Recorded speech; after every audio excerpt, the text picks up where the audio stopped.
Using URLs.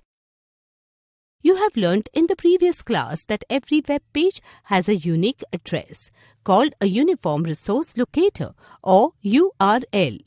URLs help you to navigate the web.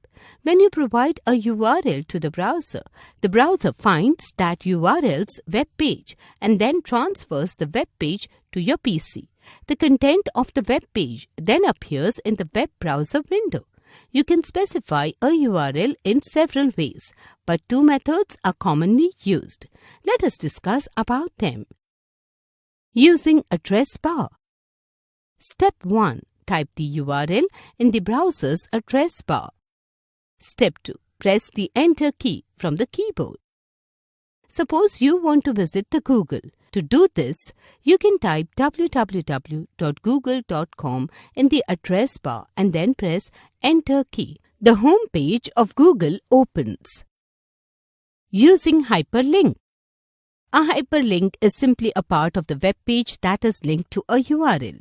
A hyperlink can appear as text, an image, or a navigational tool such as a button or an arrow. You can click a hyperlink and jump from your present location to the URL specified by the hyperlink. Hyperlinked text usually looks different from normal text on a web page. It is often underlined but can be formatted in a number of ways.